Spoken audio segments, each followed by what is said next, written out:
the Buddha reveals a secret. Does someone who destroys a marriage have to face karmic retribution? Who actually receives the heaviest punishment?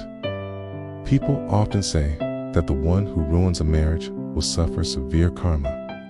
In the eyes of the world, the third person is always considered sinful, receiving society's scorn and contempt. But when Sujata knelt beneath the Bodhi tree, listening to the Buddha's teaching on the law of cause and effect, one sentence from him thundered in her ears. In the vast ocean of emotional karma, the one who bears the heaviest consequence is often not the person criticized by others.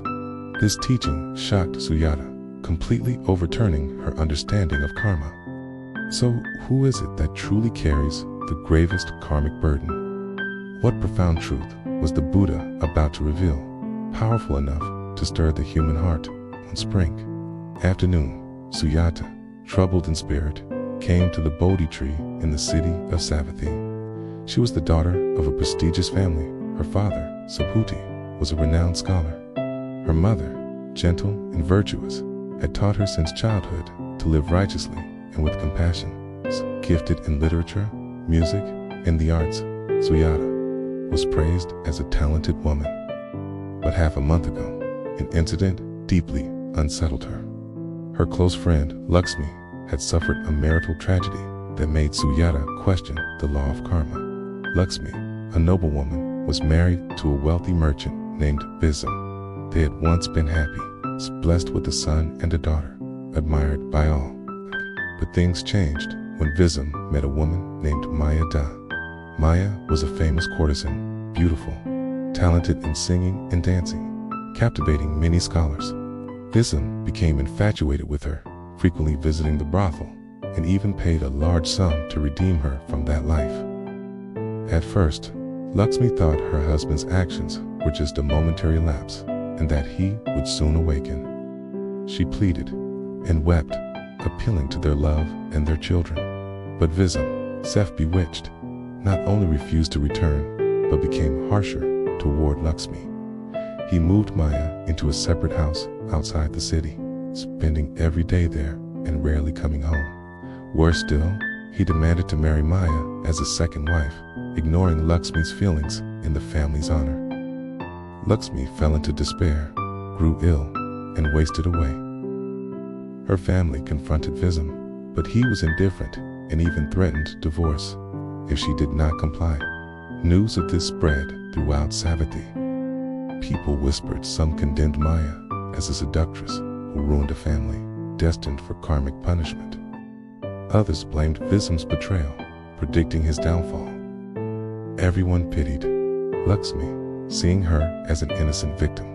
But months passed. Sujata noticed something puzzling.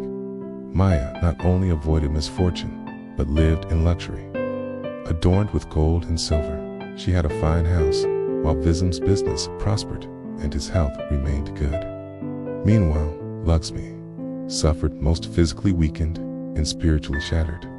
Worse, she became consumed by hatred, constantly cursing Maya and Visam, even plotting revenge. Sujata watched her friend transform from a gentle soul into one filled with venom. Each meeting, Sujata saw only bitterness in Lakshmi's eyes. Lakshmi's constant curses made Sujata uneasy. Why did the wrongdoers seem well, while the innocent suffered most? Was karma real? And if so, why was it so unfair? With these questions heavy on her heart, Sujata went to the Bodhi tree. She had heard of the Buddha's boundless wisdom and hoped he could resolve her doubts. The Buddha was teaching his disciples, radiating compassionate light. Sujata quietly listened, feeling her heart gradually calm. When the talk ended and the disciples left, the Buddha looked at her kindly, as if sensing her concern. "Good woman, what troubles you?" She bowed respectfully. "Last one, I have a question I hope you will kindly answer." "Speak freely," the Buddha said. Taking a deep breath, she recounted Lakshmi's story. "Blessed one, this has made me doubt. Karma. People say those who destroy a marriage will face retribution. But Maya ruined Lakshmi's family and still lives happily without punishment, while Lakshmi innocent suffers greatly. Is karma real, Lord?" The Buddha listened silently, his gaze deep. Good woman, your question is shared by many. Karma is real, but people usually see only the surface, unaware of its deeper secrets. What is that secret, Lord? She asked. The Buddha nodded. Would you like to hear a story that may help you understand? She listened intently. The Buddha spoke slowly. Not long ago, a woman named Sarita came to ask me the same thing. Her story was much like Lakshmasarda was of noble birth, married to a wealthy merchant in the city of Savatthi. They were happy with a son and a daughter, their family life peaceful and admired. But then her husband met a courtesan named Regine, beautiful and talented, and he became infatuated. Frequently visiting her, Sarita thought it was just a temporary mistake and tried to bring him back by pleading, asking her parents to advise him, and even meeting Regine in hopes she would leave. But it was useless. Her husband grew increasingly distant, neglecting his wife and children, spending heavily on Regine. His business began to decline because he ignored it. What made Sarita despair even more was that her husband wanted to marry Regine as a second wife. Unable to endure the humiliation, Sarita became resentful, crying constantly, her health deteriorating. Worse still, she began to harbor deep hatred, cursing Regine and her husband. Sarita came to me, filled with bitterness, and asked, Blessed One, will the one who ruined my family face karmic retribution? Why is she still living happily? Hey, I'm innocent. Why must I suffer like this? Where is justice? I looked at her, seeing that her heart was full of hatred. I felt great compassion for her. I did not answer immediately, but asked instead, Whom do you think is the most guilty in this matter? This question struck directly at her doubt. Sarita immediately replied, Of course, Regine. She seduced my husband and destroyed my family. Not for her, I would still be happy. The Buddha gently shook his head. That is the view of most people. But I told Sarita a truth that astonished her. She quickly asked, Blessed One, what did you say to her? I looked at her, my gaze compassionate yet solemn. Good woman, people think that the third person who destroys a marriage is the most guilty, but that is only a shallow view. Key, in the karma of relationships, the one who suffers the heaviest consequence is not necessarily the one people criticize. This person bears a karmic burden far heavier than you can imagine. She trembled with shock and lifted her head. Blessed One, is that true? Not the third person? Then who suffers the heaviest karma? I closed my eyes, my voice resounding like thunder. If I reveal this truth, many will be startled, for this person is often pitied by the world, yet is in fact the one who creates the greatest negative. Karma, Syada, in the karma of relationships, the one who suffers the heaviest consequence is neither Maya, Da, nor Vism, Lakshmi herself, because she allowed hatred and attachment to imprison her own heart. Suyata was startled, her eyes wide in disbelief. Blessed One, how can it be Lakshmi? She is the victim, suffering because of others. How can she be the one creating the heaviest karma? The Buddha smiled gently, his eyes full of compassion. Suyata, your question is valid. Carefully, and I will explain this profound truth. Karma lies not only in actions, but in the mind. The Buddha raised one finger, his voice like a cool stream flowing into her heart. Karma is not only in what you see outwardly. The actions of Maya or Vism are just external causes.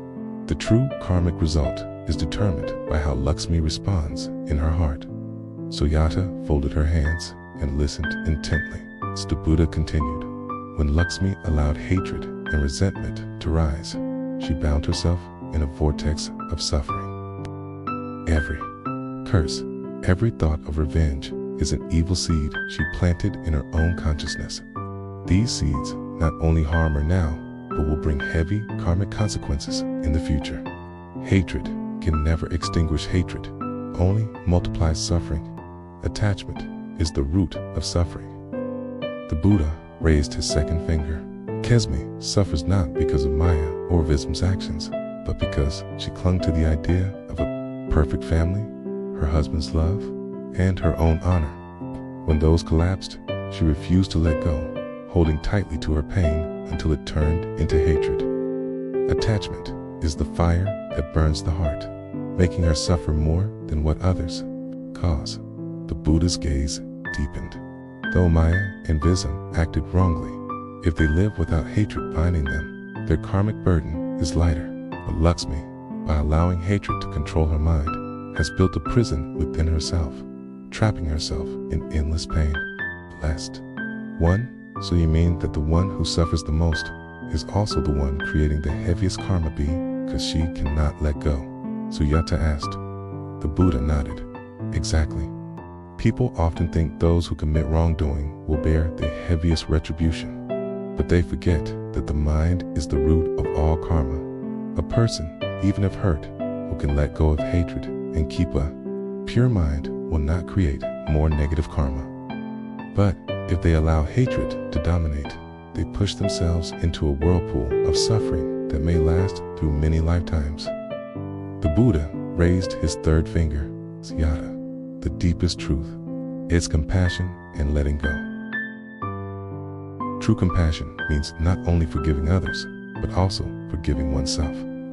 Lakshmi can choose to release hatred, to direct her heart toward peace and compassion instead of letting pain bind her. When she does so, she will free herself from suffering and plant seeds of goodness for the future.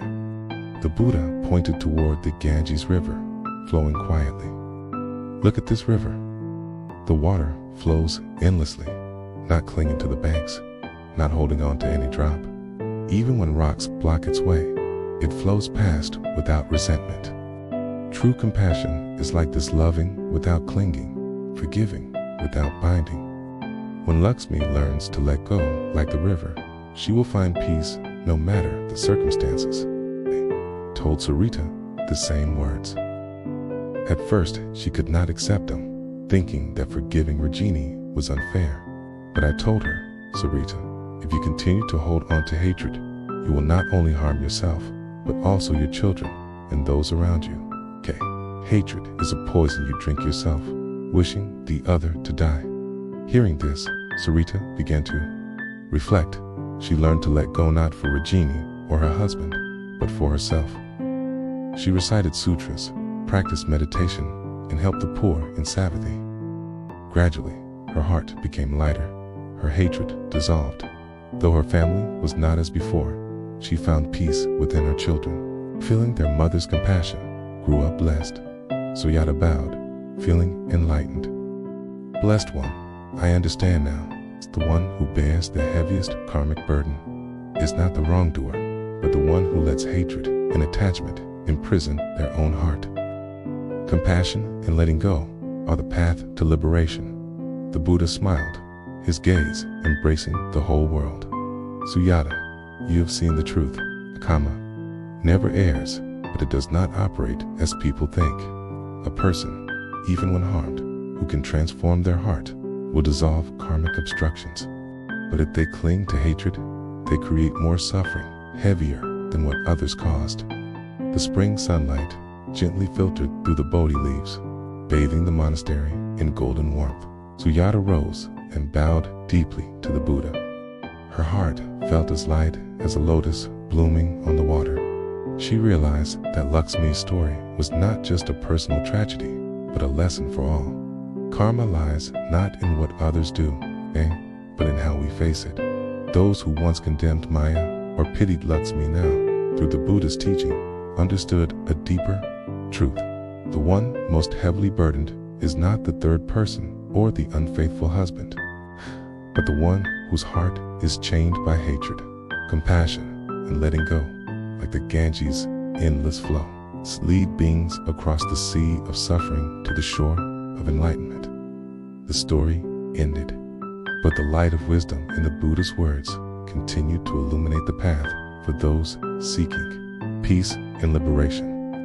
If you find this teaching useful, and bringing peace to your heart? Don't forget to like and share it to spread positive energy, and subscribe to Mind Buddha to continue receiving meaningful Dharma talks. Turn on notifications so you won't miss any new videos, and share this with friends and family to plant good seeds together in the Dharma. Thank you for accompanying us. May you always be peaceful and serene in the Buddha's compassion. This video is intended to promote cultural and humanistic knowledge, not superstition. Please watch with a rational mind.